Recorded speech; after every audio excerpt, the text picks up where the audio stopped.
Good day. God bless. Welcome back, guys. My name is Zach, and this is episodes 31 and 32. We're going to get caught up. The book of Romans, chapter 15, verse 13. May the God of hope fill you with all joy and peace as you trust in him, so that you may overflow with hope by the power of the Holy Spirit. Praise the Lord. Okay, guys, I made my video Saturday. If you remember, I did my 96-hour fast, and then it was my day to eat. So I came home and I had a big salad, and I was like, I better make my video. And after I was cooking a small steak while the salad, and anyway, I calculated it all up. I ended up eating like 2,400 calories. I put it all into MyFitnessPal. So I had talked about last time I did like fasting and then eating like 72-hour fast every week, and then I did OMAD. So recognizing I want to eat a big meal, and it's easy for me to not eat while I'm at work because I had to work these 2 extra days. That I decided to go with OMAD. So let's get caught up. Saturday, I got home. I got to eat because my 96-hour fast was over, and I ate a big meal, and I slept amazing. Woke up the next day, worked my 12-hour shift. Didn't eat all day at work. Got a good workout in at work. I started working out more at work instead of driving to the gym because these 12-hour shifts really drag it out to have to go to the gym and work out and then drive back home. Anyway, and I can get the workout in during my shift, so it doesn't count anything. So also, if you remember, at the end of my last fast, I was 250 pounds, so I didn't want to go over 255. So this OMAD is working great.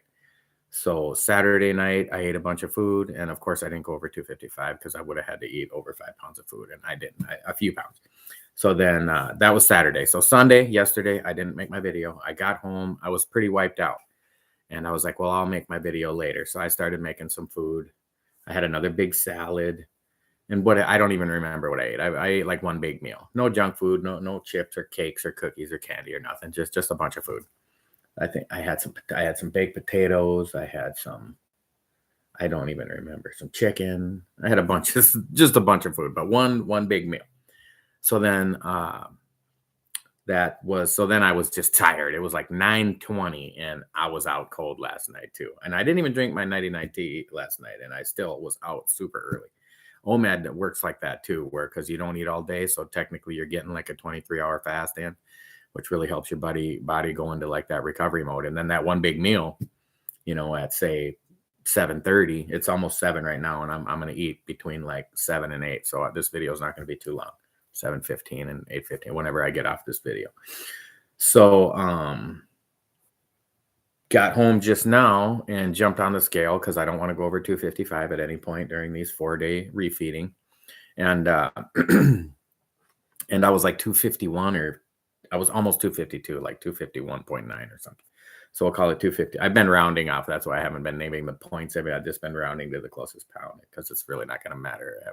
Week after week after week, it's going to all average out anyway, right? So I was like 252. So I can easily, I got some meat and vegetables and tortillas, low carb tortillas, the carb wise. I've been using those. They're awesome, low carb. They taste even better than the other tortillas, in my opinion.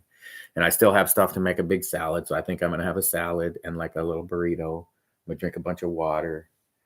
And I got a little, I got some pretty good workout today too at work. I put like 1,000 pounds on this cart and pushed it around, and my legs and my gluteus maximuses, which they are to the max, were just popping. And I could just feel it. And I mean, that was yesterday with the pushing of weight. Yeah, today was just a lot of walking back and forth, up and down stairs, walking back and forth.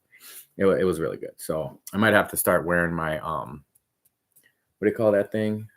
Counts your steps. You know what I'm talking about. Fitbit. I have one somewhere. I don't know if I have a charger for it. I might buy a new one just to count steps for this routine, because, getting your 10,000 steps in is pretty basic. I mean, but if you don't work out and you don't do anything and you don't have any kind of fitness program or goals right now, throwing a Fitbit on and just helping it. I don't remember if they remind you to get up and walk or what, but just to know that you haven't, you've only walked 4,000 steps and it's noon, and it's like, you need to step up your game. Like for me, I just walk around. I don't know if you have an office job. I mean, can you get up every 30 minutes and just take a lap around the office or whatever, the floor you're on, do whatever, just move around. You're in a factory job, sometimes you get stuck in one spot, but the factory I'm in is, since I'm like a quality control guy, I can just walk around all I want. So it's kind of nice. So it is Monday then. So it's looking like it's going to be super easy to stay under the 255. Oh, shush first. Going to be super easy to stay under the 255. And I got the chorizo. I'm about to make some burritos. It's going to be delicious. Super easy to stay under the 255 this time because I forgot all my notes at work. I had a whole notebook of notes.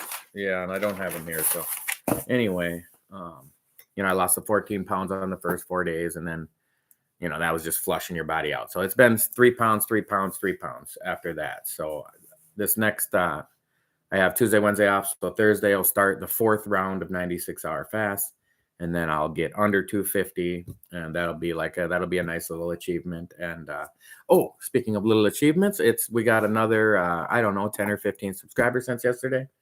Kind of blew up over the weekend. Got at least 75 subscribers over the weekend, Saturday and Sunday. So thank you guys. Welcome to the channel. That's going to get more exciting. You're going to see as I lose more weight. I'm a pretty obnoxious, flamboyant type guy. I'm very charismatic, and I've been kind of quiet and toned down just because I want to keep it simple. Like, hey, I want to be where you're at. If you're 500 pounds and you just don't know where to start, it's like, hey, start with my first video and go from there. And there's going to be a whole other series of videos. I'm thinking of one that's just called Tough Love, where, maybe I just get a little more aggressive and in your face, and you can choose to watch that series or not. If you need a little more like, hey, dummy, let's start doing the right shit. Or, this one's a little more toned down and just kind of like, hey, let's all just calm down. We can do this. It's, yes, sugar is 8 times more addicting than cocaine, but you can beat it. I've beat them both. So it can be done. So I'm pretty pumped. I was under 252, and it's eating days. So I get to have my nice big meal and relax, and I feel like it's already done. I already feel myself. I'm 20 pounds down, and I already feel next summer's here, and I'm just jacked, tanned, and juicy as F, and it's going to be wonderful. I need to love myself, focus on myself. I'm interested in dating again. I started, shopping around. So that's motivating me too to, you want to be ripped for your next significant other. And but this time I want to stay fit. The last 2 I got fit, and then when I hooked up with them, I was like, well, I'm hooked up. I don't need to stay fit, but apparently I did, because once I wasn't fit anymore, they were like, there's the door, chubby. So not calling women shallow, because really I think we all need to have some higher standards, and I want to have a whole series about just human interactions with men and women. I mean, maybe we need to, people always like, oh, let's just all get along and be nice to each other. Maybe we need to be a little rougher on each other, like, hey, let's quit even. If you're overweight, like go get fit first before we give you any attention. And maybe that'll motivate you to be fit, because, in the long term, your health is going to be a lot more important than that temporary physical relationship that you sought when you're, let's say, in my example, 315 pounds and being active in a relationship. It's like a woman should have been like, come back when you lose 150 pounds, bro, because it would have been the best thing for me. But, they're going to be too nice, And same thing with men, Anyway, that's a whole nother series and a whole nother idea. I'm just getting excited. The subscribers are starting to come in, and the weight's coming off. I think I'm still not like super confident, of my body. It's still kind of chubby, but I'm thinking maybe like 20 more pounds or 30 more pounds. I'm going to start like having my shirt off and just like standing up in the beginning of every video, so I can have that time lapse over. Because just till April 1st, if you include this is the 30 whatever video of this series, there's going to be a long, history of documented my diet and my fasting and my eating and my size. And then I can, clip those pictures over the course of like 100 videos and see where I get by April 1st. And I will remind you, my goal is 218 pounds by April 1st, which is the low I got to like 3 summers ago. And it was funny, because when I said the 218, I wasn't even remembering that is the low I got to. And I saw it on MyFitnessPal when I historically scrolled back from my body weight from like 2019. I think it was the summer of 2019. I got down to 218. Yeah, that was the first year I ran a half marathon. I was saying I ran like 5 years ago. It was 2019 I ran my first half marathon, so it was only like 3 years ago. And then all the ones in 2020 got canceled, but I ran a couple like virtual ones. And then 2021 I ran the Mankato half marathon again in person. And then 2022, I was training for it just last year, just before I started this series, actually, October would have been. And I was training for it, and I just hadn't worked out enough over the summer like I usually do. And because of the relationship I was in, the way I was treating that relationship and just not loving myself enough to take care of me first. Anyway, I started training for the half marathon, and I was just I even gave myself like 10 weeks, and like 8 weeks into it, I was still so far away from being able to run a half marathon that I was like, I need to back out. I'm gonna hurt myself if I pushed it any harder. So, and because I had weighed so much more than I had the summer before when I ran it. So anyway, that was Saturday, Sunday, Monday. We're all caught up now. So tomorrow will be episode 33. And we'll see. So it'll be a day off of work, but I'm still gonna stick to the OMAD, the 1 meal a day. So I'm gonna get up, have my black tea, drink my water, and I got my these 2 days off. I'm busier than my work days. It's like kind of irritating how much stuff I have going on these 2 days off. I have like no free time from morning till night the next 2 days. But I'm gonna get, no matter how late it is when I get back tomorrow night and the other night after, I'm just gonna make my video right away because I'll be wanting to eat because it'll be my 1 meal when I get back home. So just like today, I was about to start cooking. I weighed in. I was 251.9. I was like, yes, I can eat. I have plenty of weight to spare. And then I was like, well, you better make your video because that's what happened last night. I got home and I ate, and I was like, oh, I'll make my video later. And the next thing I was laying down, and I almost went live laying down, but I was like, come on, bro, you can't be that. We'll make a double video tomorrow and get everybody caught up. So that is about it. I will check in tomorrow and fill y'all in.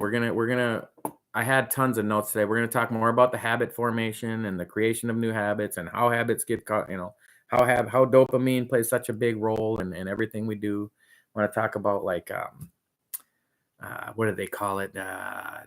Like negative feedback loops and neuro association. Mostly everything we do in life is seek pleasure and avoid pain. And there's whole lines of psychology that break it down to just that. Everything you do, every decision you make is to either get the pleasure or avoid the pain.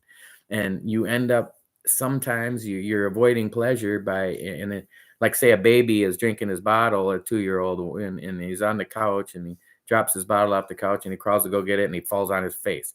And then he thinks couches are bad. This is a real thing, and he avoids the couch because the couch hurt him in the past, and it's called like a negative feedback loop. And talking about habits, you have like a cue, a craving, a response, and a reward. And this is how habits are. This is how they are in your life now, and it's how you can create new ones. So you need a cue. Like, let's say I told you guys I put my gallon of water right here every day.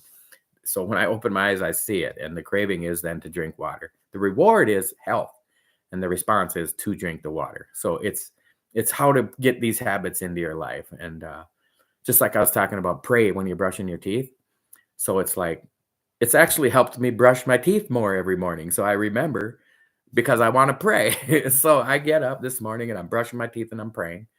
And then I'm like, hey, when I pray, I should. And then I thought about it. Oh, why don't you pray while you're driving to work? Okay. So then I was praying when I was driving to work this morning. And I was like, hey, why don't you do like ab flexes when you're praying? Like, think about it when you pray, because you're praying to God to be healthy and fit and the ability to climb the mountain. I will never pray for God to set me on top of the mountain. I will pray for him to give me the strength to climb it on my own. And so the praying made me think of my physical fitness, and it made me like crunch my abs, just multitasking your whole life. All these things come together and they become the complete package that just, I don't want to say universal human because there's some books and videos out there already called that, but that is what I feel like we can do. We just put it all together into a complete package, and then we include our finances, which is accepting, accepting where you are and how good you have it now. Now, it's always going to be better if you just had another 100 grand in the bank, right? And you just end up never being happy because you always want more.